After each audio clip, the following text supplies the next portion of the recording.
ಶ್ರೀಕಂಠ Vishakantha. S, ದಕ್ಷಿಣ ಕಾಶಿ ನಂಜನಗೂಡಿನ ಶ್ರೀಕಂಠೇಶ್ವರ ದೇವಸ್ಥಾನದ ಸುತ್ತಮುತ್ತ ಇತ್ತೀಚೆಗೆ ಅಕ್ರಮ ಅನ್ಯಾಯಗಳೇ ಹೆಚ್ಚಾಗತೊಡಗಿದೆ. ಖುದ್ದು ಶಾಸಕರು ಮತ್ತು ಅಪರ ಜಿಲ್ಲಾಧಿಕಾರಿಗಳ ಮಾತಿಗೂ ಕವಡೆ ಕಾಸಿನ ಕಿಮ್ಮತ್ತಿಲ್ಲ. ಹೌದು, ನಾವಿವತ್ತು ನಿಮಗೆ ನಂಜನಗೂಡು ಶ್ರೀಕಂಠೇಶ್ವರ ದೇವಸ್ಥಾನದ ಪಾರ್ಕಿಂಗ್ ಮಾಫಿಯಾ ಸ್ಟೋರಿಯನ್ನ ಹೇಳ್ತಾ ಇದ್ದೀವಿ.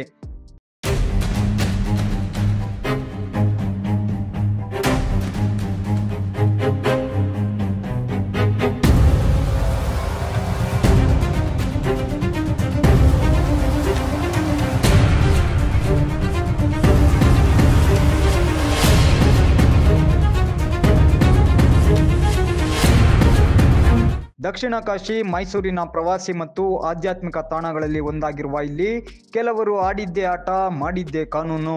ಪ್ರತಿನಿತ್ಯ ಇಲ್ಲಿಗೆ ನೂರಾರು ಮಂದಿ ಪ್ರವಾಸಿಗರು ಬರ್ತಾರೆ. ಅದರಲ್ಲೂ ದೊಡ್ಡ ಜಾತ್ರೆ ಬಂದ್ರಂತೂ ಸಹಸ್ರಾರು ಜನ ಸೇರ್ತಾರೆ. ಬಂದ ಜನಕ್ಕೆ ಉಪಯೋಗವಾಗುವ ಕೆಲಸ ಮಾಡೋದನ್ನ ಬಿಟ್ಟು ಕೆಲವರು ಹಣ ಸುಲಿಗೆಗೆ ಮುಂದಾಗಿದ್ದಾರೆ. ದೇವಸ್ಥಾನದ ದಕ್ಷಿಣ ದಿಕ್ಕಿಗಿರುವ ನೀವು ನೋಡ್ತಿರೋ ಈ ರಸ್ತೆ ಗೋಳೂರು, ಹಳ್ಳತ್ಕೆರೆ, ದೇವರಸನಹಳ್ಳಿ, ಉಪ್ಪನಹಳ್ಳಿ ಸೇರಿ ಇತರೆ 10 ಹಲವು ಹಳ್ಳಿಗಳಿಗೆ ಸಂಪರ್ಕ ಕಲ್ಪಿಸುವ ಪ್ರಮುಖ ರಸ್ತೆ ಆಗಿದೆ. ಹಬ್ಬ ಹರಿದಿನ ಜಾತ್ರೆ ಅಂತ ಬಂದಾಗ ಈ ರಸ್ತೆಯಲ್ಲಿ ಟ್ರಾಫಿಕ್ ಕಿರಿಕಿರಿ ಜೊತೆಗೆ ಸಾಕಷ್ಟು ಸಮಸ್ಯೆಗಳು ಉದ್ಭವವಾಗುತ್ತೆ. ಈ ಸಮಸ್ಯೆ ಸರಿಪಡಿಸಿ ಅಂತ ಈ ಭಾಗದ ಗ್ರಾಮಸ್ಥರು ಹಲವು ಬಾರಿ ಮನವಿ ಮಾಡಿದರೂ ಇದಕ್ಕೆ ಸೂಕ್ತ ಪರಿಹಾರ ಅಂತೂ ಸಿಗ್ತಾ ಇಲ್ಲ. ಅಕ್ರಮ ಪಾರ್ಕಿಂಗ್ ಮಾಫಿಯಾದಿಂದ ಒಂದೆಡೆ ಹಣ ಕೊಳ್ಳೆ ಹೊಡಿತಾ ಇದ್ರೆ ಮತ್ತೊಂದೆಡೆ 10 ಗ್ರಾಮಗಳಿಗೆ ತೀರಾ ತೊಂದರೆಯಾಗಿದೆ. ದೇವಸ್ಥಾನದ ದಕ್ಷಿಣ ದಿಕ್ಕಿನಲ್ಲಿರುವ ಈ ರಸ್ತೆಯಲ್ಲಿ ಪಾರ್ಕಿಂಗ್ ವ್ಯವಸ್ಥೆಗೆ ಅವಕಾಶ ಕಲ್ಪಿಸದಂತೆ ಹಲವಾರು ಜನ ಹಲವಾರು ಬಾರಿ ಮನವಿ ಮಾಡಿದ್ದಾರೆ. ಗ್ರಾಮಸ್ಥರ ಈ ಮನವಿ ಹಲವು ಸಭೆಗಳಲ್ಲೂ ಕೂಡ ಪ್ರಸ್ತಾಪವಾಗಿದೆ. ಈ ಸಂಬಂಧ ಖುದ್ದು ಶಾಸಕ ದರ್ಶನ್ ಧ್ರುವನಾರಾಯಣ್ ಅವರೇ ಇತ್ತೀಚೆಗೆ ಸಭೆಯಲ್ಲಿ ಖಡಕ್ ಸೂಚನೆ ನೀಡಿದರೂ ಸಮಸ್ಯೆ ಮಾತ್ರ ಬಗೆಹರಿದಿಲ್ಲ. ಕಳೆದ ಫೆಬ್ರವರಿ ತಿಂಗಳಿನಲ್ಲಿ ಕರೆಯಲಾಗಿದ್ದ ದೊಡ್ಡ ಜಾತ್ರೆ ಪೂರ್ವಭಾವಿ ಸಭೆಯಲ್ಲೂ ಈ ವಿಚಾರ ಚರ್ಚೆಗೆ ಗ್ರಾಸವಾಗಿತ್ತು. ಶಾಸಕರು ಗ್ರಾಮಸ್ಥರ ಮನವಿಗೆ ಸ್ಪಂದಿಸಿ ಈ ವಿಚಾರವಾಗಿ ಪೊಲೀಸ್ ಇಲಾಖೆ, ನಗರಸಭೆ ಅಧಿಕಾರಿಗಳು ಮತ್ತು ದೇವಸ್ಥಾನದ ಆಡಳಿತ ಮಂಡಳಿಗೆ ನಿರ್ದೇಶನ ನೀಡಿ ದಕ್ಷಿಣ ದಿಕ್ಕಿನಲ್ಲಿರುವ ಈ ರಸ್ತೆಯಲ್ಲಿ ಪಾರ್ಕಿಂಗ್ ವ್ಯವಸ್ಥೆಯನ್ನ ಈ ಕೂಡಲೇ ರದ್ದುಪಡಿಸಿ ಆ ಸ್ಥಳದಲ್ಲಿ ಪೊಲೀಸರನ್ನ ನಿಯೋಜಿಸಿ ಸಮಸ್ಯೆ ಸರಿಪಡಿಸುವಂತೆ ಸೂಚಿಸಿದ್ರು. ಆದರೆ ಸಭೆ ನಡೆದು 10 ಹಲವು ದಿನ ಕಳೆದರೂ ಶಾಸಕರ ಮಾತಿಗೆ ಕವಡೆ ಕಾಸಿನ ಕಿಮ್ಮತ್ತಿಲ್ಲದಂತಾಗಿದೆ. ಶಾಸಕರು ಮತ್ತು ಅಪರ ಜಿಲ್ಲಾಧಿಕಾರಿಗಳ ಮಾತಿಗೆ ಕ್ಯಾರೆ ಅನ್ನದೇ ತಾಲೂಕು ಆಡಳಿತ ನಿರ್ಲಕ್ಷ್ಯ ವಹಿಸಿ ಇದೇ ಜಾಗದಲ್ಲಿ ಪಾರ್ಕಿಂಗ್ ಮಾಫಿಯಾಗೆ ಅವಕಾಶ ಮಾಡಿಕೊಟ್ಟಿರೋದು ಹಲವು ಅನುಮಾನ ಮತ್ತು ಆಕ್ರೋಶಕ್ಕೆ ಗುರಿಯಾಗಿದೆ. ಈ ಪಾರ್ಕಿಂಗ್ ವ್ಯವಸ್ಥೆ, ಈ ಪಾರ್ಕಿಂಗ್ ಅಲ್ಲಿ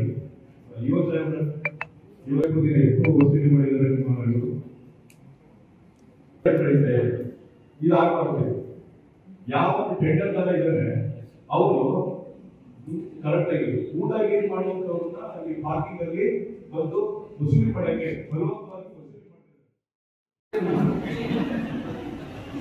ನಂಜನಗೂಡು ದೇವಸ್ಥಾನಿಗಳು ಹೇಳಲ್ಲ ಸರ್, ನಾನು ಹೇಳಿದಂಗೆ ಅವರು ಬರೀ ಅಧಿಕಾರಿಗಳು ವಿಶ್ವಾಸ ತಗೊಂಡ್ರೆ ಆ ಕೆಲಸ ಸೂಕ್ಷ್ಮವಾಗುತ್ತೆ ಸರ್.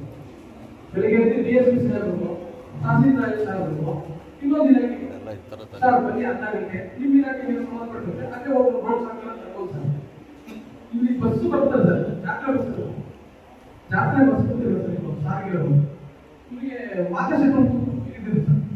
ಅವ್ರು ಇದಂತ ಹೇಳಿದೆ ಅಲ್ಲಿ ಪಾರ್ಕಿಂಗ್ ಮಾಡಿದ್ರು ಸರ್, ಹೆಚ್ಚಿಗೆ ಬರುತ್ತದೆ ಸರ್.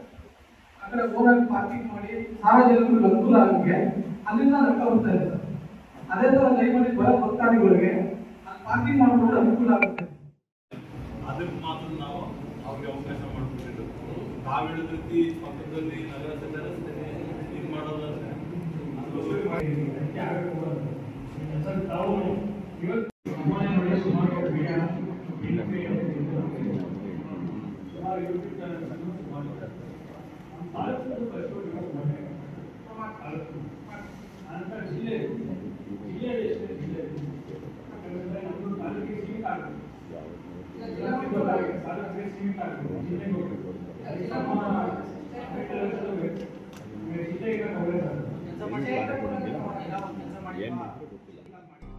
ಪ್ರತಿನಿತ್ಯ ನೂರಾರು ವಾಹನಗಳು ಇಲ್ಲಿಗೆ ಬರ್ತಾ ಇವೆ.